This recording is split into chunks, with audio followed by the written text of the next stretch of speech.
করি না, আমি জানি যে এই ঘটনা একটা ঘটতে পারে, আমি আগাম একটা মানে পাইছি, এই জন্য আমি ডিলিট করি সব 3টা মোবাইলে আমার সব কিছু ডকুমেন্টস আছে। আচ্ছা, তো পরে ওদের বিয়ে নাকি আগে ডেট ছিল, আমাকে বলে নাই।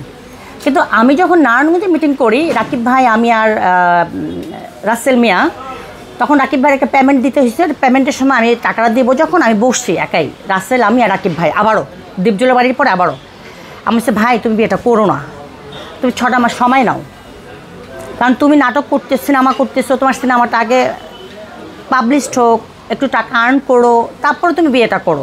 রাকিব, হ্যাঁ, রাকিব ভাইয়ের প্রশ্ন করলে রাকিব ভাইয়ের ফোন করেন, ফোন নাম্বার দিয়ে দেবো, ওনাকেও বলছি। তা রাকিব ভাই বলছে, হ্যাঁ আপনার কথা শোনেন। আমার আবার ধারণা যে যেদিন কথাটা বলছে ওদিনই রাসেল অসুস্থ রাতে। আমার ধারণা হলো যে ও 6 মাস বিয়েটা পিছানোর জন্য হয়তো অসুস্থ হয়ে গেছে। মানে আমি তো পজিটিভ চিন্তা করি সবসময়, যে আচ্ছা ঠিক আছে, তাহলে আমার কথা রাখার জন্য বোধহয় রাসেল অসুস্থ হয়ে গেছে, 6 মাস পরে বিয়ের টাইম দিবে। পরে না, ওদের আবার গায়ে হলো টোল সব কিছুর আয়োজন রত্নার বাসায়। তা আমি আবার বর্ষার নাম্বার নিলাম, আমার কাছে বর্ষার নাম্বার ছিল না, বর্ষার নাম্বার দিল রাসেল আমাকে। দেওয়ার পর আমি বর্ষারা বললাম, কী অবস্থা? বলে, কে আপা, আমার তো আজকে গায়ে হলুদ। আমি, তাই বলো? আমাকে তো রাসেল বলে নাই। বলে, কি আজকে গায়ে হলুদ, আমার খালা চাচি সব চলে আসছে আমাদের বাসায়, আমার তো গায়ে হলুদ। আমি সে কী বলো, আমি তো জানি না। তো বলে যে হ্যাঁ আপা, ঠিক আছে, তোমরা যদি ভালো মনে করো, ওরও মাথার ছাতা দরকার, তোমারও মাথার ছাতা দরকার, কারণ তুমিও ডিভোর্সি, মানে যে ওর হাজব্যান্ড মারা গেছে, আগেরটা হাজব্যান্ড ডিভোর্স করছে বর্ষার, আর রাসেলের তো কেউ নাই। আমি জানি যে ওর কেউ নাই রাসেল। পরে শুনে ওর বোন আছে, সবাই আছে, বর্ষা বলছে যেটা আর কি, আমি জানি না, বর্ষা আমাকে যেটা শেয়ার করেছে। তো পরে আমি করলাম, আমাকে বললো, আপা আমি আপনাকে শাড়ি পাঠাচ্ছি। বর্ষা আবার যেই লাইভ করে একটা শোরুমে, সেখান থেকে আমাকে একটা শাড়ি পাঠাচ্ছে নীল রঙের। সেই শাড়িটা পরে আমি সিস্টার হেলেনে বিয়ের দিন লাইভ করেছিলাম, যে একটা ভালো কাজের সাথে। ওখানে আমি ভাবছিলাম যে আমাকে হয়তো উকিল দেবে, কিন্তু আমাকে উকিল দেয় না, উকিল দিয়েছে দিয়ে তাইব ভাইকে, ওনার মেয়েকে। তো যাই হোক, কাবিনের সময় আমি বললাম, তোমরা যদি ভালোই বাসা থাকো, ও যেটা লাইভে সে বলছে, প্রেস কনফারেন্সটা আমাকে কে জানি পাঠাইলো। আমি বলছি, যদি ভালোই বাসা থাকো তাহলে টাকার দরকার কি, তোমরা কাবিন এমনি করো। ওরা আমার হাজব্যান্ড আবার প্রতিবাদ করলো, বললো যে না, কাবিন করো 20 লাখ টাকার বা 10 লাখ টাকার। আমি ওকে ফাইন। আবার বর্ষাবার বলো না, আমি বলেছি যে যেহেতু ভালোবাসার বিয়ে, কাবিন ফ্যাক্ট না, মানে আমার হাজব্যান্ডের সাথে কাবিন নিয়ে আমরা তো জীবনে সংসার ভাঙার কল্পনাই করি না, কাবিন বড় ফ্যাক্ট না, ঠিক আছে। তো পরে আমার হাজব্যান্ড বললো যে 10 লাখ টাকা করেন। তো ঠিক আছে করো। বর্ষা আবার বললো যে না, 1 টাকারই করুক, তাহলে এটা ভাইরাল হবে। আমি বলছি, হ্যাঁ এটা ভাইরাল হবে। আমি বলছি এটা ভাইরাল হইতে পারে, কারণ যে বর্ষা চৌধুরী এত বড় একটা সেলিব্রিটি, রাসেল মিয়া এত বড় একটা সেলিব্রিটি, 1 টাকার কাবিন করলে সারা বাংলাদেশে একটা হই হই রই রই কাণ্ড হয়ে যাবে। আমি বলছি হ্যাঁ, আচ্ছা আমি জানি না যেটাই হোক। এখন আমি জানি যে আমার রাকিব ভাই আমার সিনেমাতে বলছিল যে ইয়েকে নিয়ে, বুবলিকে আর ইয়েকে নিবে, ওই যে এখন নতুন একটা নায়ক আছে, কি জানি নাম, না না না না না না নামটা ভুলে গেছি, মানে জনপ্রিয় একটা নায়ক, এবং বুবলিকে নেওয়ার কথা ছিল। পরে আবার শিরিন শিলাকে নেওয়ার কথা ছিল। পরে কেমনে কেমনে ওনারা এটা রেডি করছে। যাই হোক, পুরানো হিস্ট্রি বলতে চাই না, মানুষ তো প্রতারিত হয়েই শিখে। তো যাই হোক, আমি বলছি যে আবার আমি এটাও বলছি সত্যি কথা, যে ভাইয়ারের ছবি যেতে ফ্লপ হয়েছে, রাসেল মিয়া নায়ক হলে ছবিটা চলবে না, এটা সত্যি কথা আমি বলছি। রাকিব ভাইকে 1 বার না 10 বার বলছি। আমি বলছি, রাকিব ভাই আপনি ইয়েকে নেন, আরে নামটা ভুলে গেছে, নতুন প্রজন্মের একটা নায়ক, খুব ভালো, একটু দাড়ি আছে, কোথা বুবলির সাথে ছবি করে বেশিরভাগই। তো বলছে আচ্ছা ঠিক আছে আপা, আমি বুবলির সাথে কথা বলি। হ্যাঁ, রওশন বোধ হয়, বা হ্যাঁ হ্যাঁ, যাই হোক ও ওই ছবি করবে। তখন রাকিব ভাই বললো ঠিক আছে আপা, আপনি যেমনি বলবেন সেভাবেই হবে, যেহেতু আমি প্রডিউসার। পরে বললো আপা ওদের তো অনেক বাজেট হাই। পরে হোটেল সোনারগাঁতে গিয়ে আমরা কন্ট্যাক্ট করলাম ইয়ের সাথে, ওই যে মিশা সওদাগর ভাইয়ের সাথে, ওনাকে একটা অ্যামাউন্ট দিয়ে ওনাকে কন্ট্যাক্ট সাইন করালো। এর মধ্যে ওই যে অসুস্থ হলো, মানে এটা পুরানো কাহিনী আর বলতে চাই না, সিনেমা নিয়ে আমি আরেকদিন প্রেস কনফারেন্স করব। তো পরে ওদের বিয়ে হবে, ওই হঠাৎ করে সকালবেলা শাড়ি পাঠাইলো, বলে কি আপা তুমি ওর শাড়ি পরে আসবে। আমি ব্লাউজ তো নাই, আমার ব্লাউজ পিস সাথে। তারপর আমি আমার অন্য একটা শাড়ির ব্লাউজ পরে গেলাম। তো পরে আমি গেলাম, যাওয়ার পরে দেখি ওখানে দিয়ে তাইব ভাই, রত্না কবির তার হাজব্যান্ড, ও যে ডায়মন্ড আরেকটা কি কোম্পানির জানি, ও ব্র্যান্ড অ্যাম্বাসাডার, ডায়মন্ড ওয়াল না, ডায়মন্ড হাউস, ওকে আমার মেয়ে জানে, হ্যাঁ ডায়মন্ড হাউস, উনি ছিলেন সোমেনদা। বর্ষা যারা যারা পরিচিত সবাই ছিল। তো রাসেলের পক্ষ থেকে আমি, রত্নাকবির হাজব্যান্ড, এরা হচ্ছে রাসেলের পক্ষ থেকে ছিল।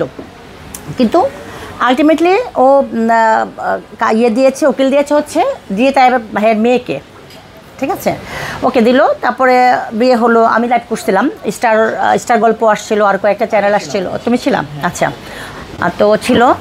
তো পরে বিয়ে হলো, বিয়ের পরে ওদের খুব ভালো ভালো ভিডিও দিত, রিলস দিত, ভিডিও দিত, আমার খুব ভালো লাগতো, আমি দেখতাম।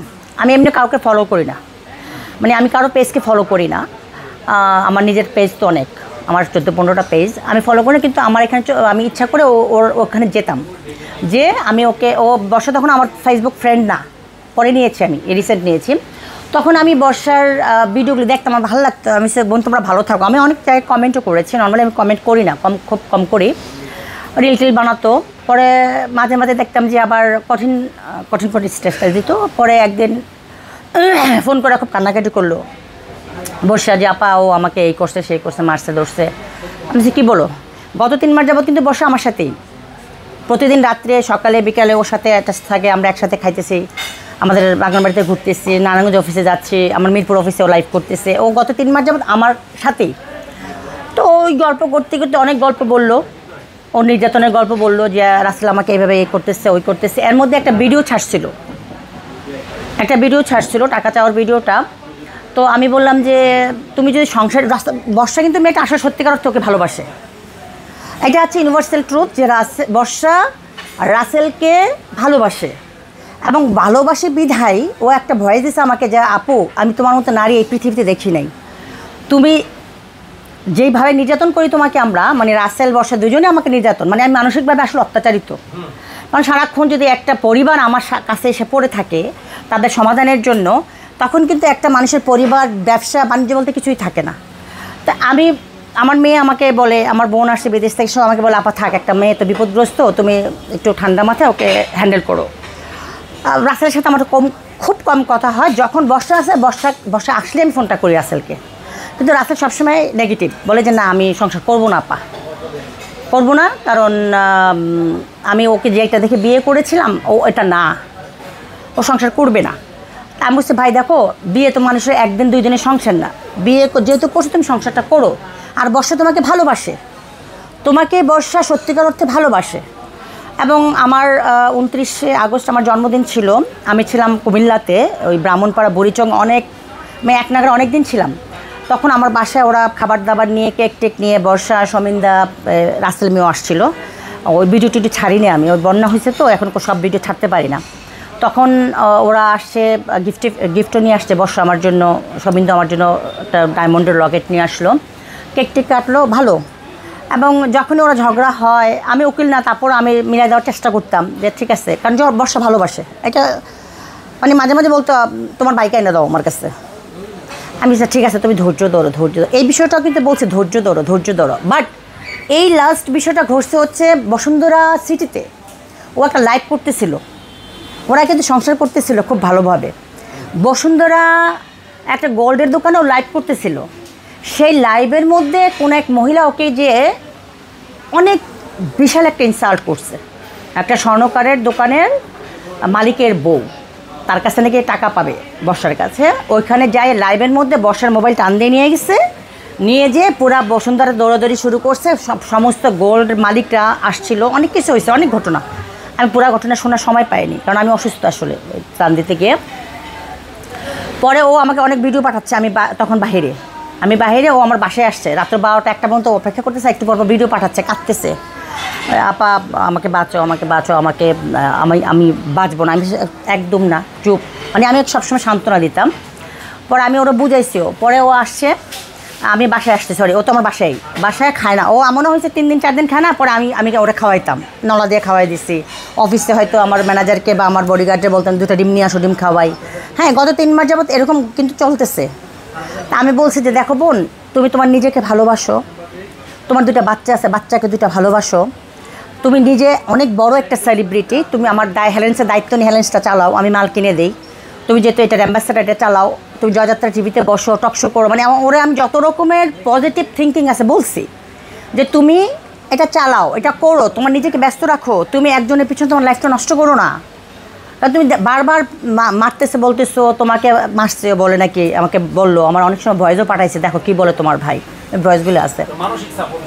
আমি মানসিক সাপোর্ট দিছি, মানসিক সাপোর্ট দিছি, এবং আমার বাসায় গতকালকে পর্যন্ত ও খাইছে, ঠিক আছে। আমি যখনই ও ক্ষুধার্ত, খায় না, ও কোথাও খায় না, ও রাসেলের মানে বলে যে আমি খাইতে পারি না, আমার বমি হয়, পরে আমি ওকে খাওয়াই দিছি নলা দিয়ে, বা ও খাইছে, আমার মেয়ে খাওয়াই দেয়।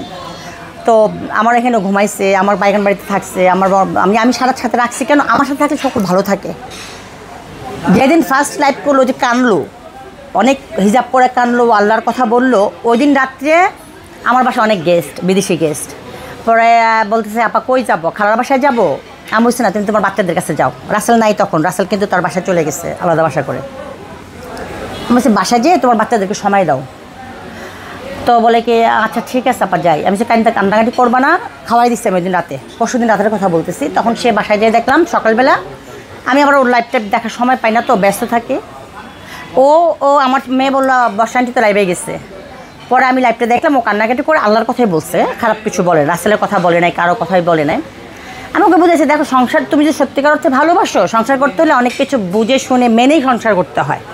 আমার 35 বছরের সংসার আমি কীভাবে করছি আমি বুঝাচ্ছি, আমার বোন ওকে বুঝাচ্ছে, আমার মেয়ে ওকে বুঝাচ্ছে, আমার আম্মা ওকে বুঝাচ্ছে।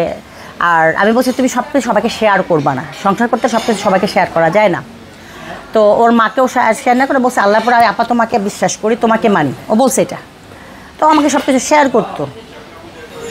তা আসলে ওর মেয়েকে নিয়ে একদিন আসছিল, ওই যেদিন ওর 2টা মোবাইল ভাঙছে, ওকে মারছে, যেদিন ওই ভিডিওটা একটা ভিডিও পোস্ট হয়েছিল বোধ হয়, তখন ওর মেয়েকে নিয়েও আমার বাসায় আসছে ও সেফটির জন্য। তখন আমি রাসেলও রাখছি, আমি সেটা বাসায় আসো।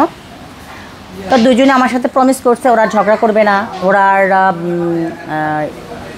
মানে ইয়ে করবে না। তখন তাইবেরও ফোন দিল। তো যাই হোক, ওদের 3rd পার্সন 4th পার্সন অনেকেই আছে, ওদের কান মানে ঝালা করে, রাসেলকেও করে, ওকেও করে। তো